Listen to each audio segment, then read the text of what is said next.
Oke teman-teman, kali ini saya sudah kedatangan starter pack 60 cm dari One Reset. Nah, di dalamnya ini ada pupuk dari Natural One, terus kemudian rumah bakteri base ya, kemudian bakteri starter Eco One yang ada di sini.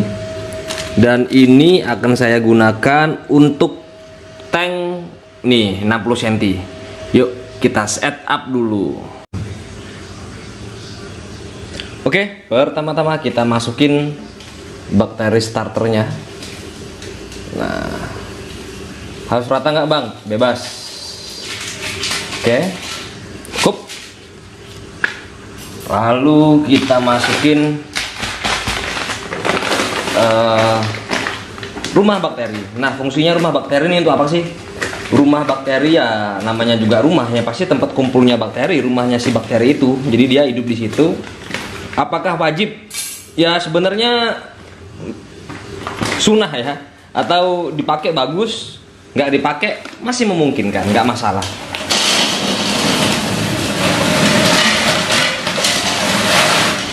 Oke, warnanya hitam cukup bagus. Nah, kelebihannya kalau kalian menggunakan rumah bakteri ini ya, dia akan memberikan rongga bagi akar agar akarnya tersebut bisa bernapas lega, tidak anaerob atau kondisi dimana tidak ada oksigen di dalam substrat. Nah, itu tuh seringnya bikin akar busuk ya, batang busuk ketika ditancap karena substratnya itu mampet. Dengan adanya ini, selain dia jadi rumah bakteri, dia juga menjadi media yang membuat substrat kalian itu berpori banyak gitu.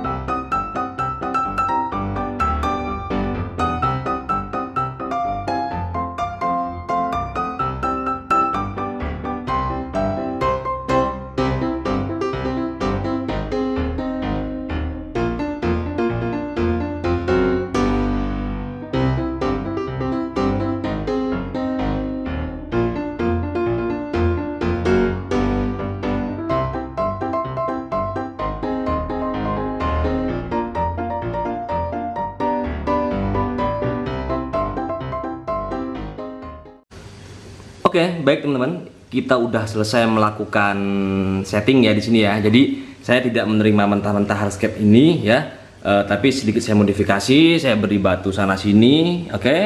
Di situ ada juga di sini, dan di belakang itu adalah area tanam ya teman-teman ya. Jadi nanti di sini saya kasih tanaman stem, kemudian di situ juga stem, dan di sini paling cocoknya itu tanaman karpet. Nah, mungkin kalian akan bertanya, bang, kan udah pakai soil, kok kenapa harus pakai silika gitu? Atau kenapa nggak dari awal full silika aja?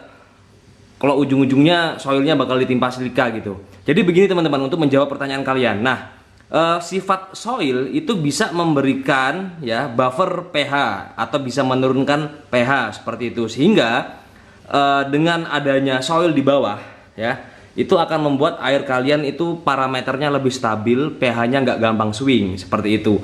Kalau andai kata kita hanya pakai full silika, jadi dia tidak memiliki buffer untuk pH seperti itu ya. Jadi walaupun kalian itu ingin finishingnya pakai silika, sebaiknya tetap menggunakan soil ya, tidak sia-sia kok gitu. Bang, kan soilnya tidak kelihatan. Kalau bagi saya pribadi, saya bikin aquascape itu tidak untuk melihat soil, tapi melihat tanamannya nanti tumbuh seperti itu. Oke?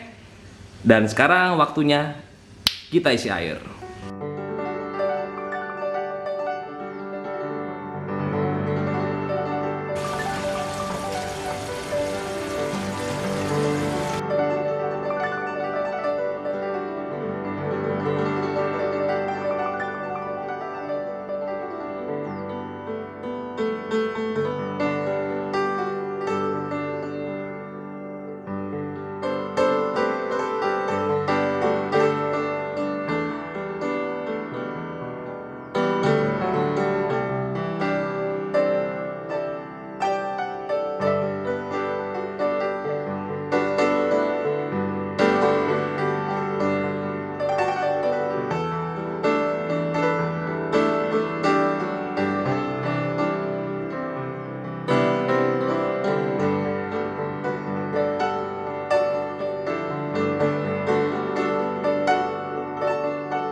Oke, teman-teman bisa lihat ini adalah tanaman Pogostemon helveri ya. Kemudian itu adalah Rotala hara, dan kemarin yang kita tanam di sini ada beberapa jenis Monte Carlo, terus kemudian Storogin ya. Ini Monte Carlo. Nah, jadi Monte Carlo-nya itu sudah beberapa saya cabut semua karena dia full oleh alga. Nah, ini sisa-sisa yang belum saya cabut dan beberapa saya gantikan dengan Wabikusa Monte Carlo. Nah, yang tumbuh oke masih Wabikusa Monte Carlo ya, yang saya taruh atau saya tanam di kemudian harinya, bukan pada hari yang sama. Untuk Storogennya itu juga sama, nggak subur ya teman-teman ya. Terus kemudian apalagi Rotalanya itu banyak yang sudah menghitam daunnya dan dia mulai mengecil daunnya, tidak subur. Ini termasuk mungkin bagi teman-teman udah cukup oke gitu ya. Tapi kalau bagi saya Rotala hara tidak seperti ini apabila diadaptasi bagus. Nah, ini sebenarnya penyebabnya sederhana banget teman-teman, tapi tidak bisa disebut sederhana juga.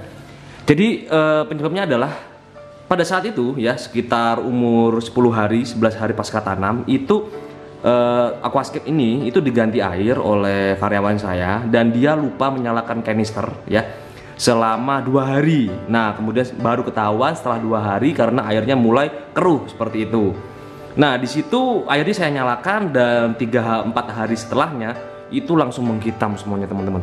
Rotala dan lain-lain itu semuanya hancur lebur seperti itu ya. Jadi memang itu adalah masalah yang sering dialami oleh scapper. Mungkin pernah mengalami, ya silahkan komentar di kolom komentar di bawah. Kalian bisa berbagi kisah kalian. Jadi kenapa kok filter mati bisa merusak gitu ya. Nah, jadi begini, untuk aquascape yang menggunakan kanister, maka koloni bakteri itu terjadi di kanister teman-teman ya. Nah, ketika filter itu mati lebih dari 6 jam, maka bakteri tadi mulai mati dan terjadi pembusukan di dalamnya sehingga amoniaknya meningkat. Nah, itulah sumber bahan baku alga teman-teman. Makanannya alga dari amoniak itu ya teman-teman ya. Sehingga apa? Ya bisa kalian pastikan aquascape kalian akan rusak ya. Nah, ciri-ciri Rotala ini seperti ini, mengerdil daunnya mencoklat hitam. Itu salah satu ciri-ciri Rotalanya keracunan amoniak teman-teman. Lalu alga yang tumbuh ya, itu adalah setelah amoniak tadi diurai ya atau dimakan oleh bakteri nitrifikasi menjadi nitrit, itu adalah bahan bakarnya spora alga atau alga itu sendiri seperti itu. Sehingga ya alganya subur, seolah-olah kita memberi pupuk khusus untuk alga gitu ya. Nah, gitu. Jadi ingat ya, ketika ada pembusukan maka amoniak itu bersifat toksik atau racun, langsung membunuh tanaman. Nah, efek dari amoniak itu tadi ya setelah diurai oleh bakteri menjadi nitrit. Nah, nitrit itu adalah salah satu bahan makanan alga yang sangat disukai seperti itu. Ya, sehingga sama aja kita memiliki aquascape dengan pupuk untuk numbuhin alga gitu. Nah, jadi seperti ini ya, akan saya coba 2 minggu lagi ya, atau lebih sedikit. Kalau memang nggak bisa saya recovery, tumbuhnya tetap nggak bagus, maka yang akan saya lakukan adalah mencabut semua tanamannya, saya cycling ulang atau saya matikan lampunya ya dengan tanpa ada tanaman selama 10 hari baru saya tanam ulang. Nah, solusi yang lain yang bisa dilakukan adalah dengan cara mengganti semua tanamannya, dicabut, dibersihkan, lalu kita tanam ulang, atau bagian-bagian yang ada alganya kita ambil secara manual gitu. Oke. Semoga informasi ini bisa bermanfaat teman-teman, dan akan saya update lagi kondisi tank ini apabila memang saya bongkar ataupun nanti andai kata dia bisa sembuh nih teman-teman gitu. Oke, terus bersama channel saya di Rimba Borneo. Salam komo-komo. See you.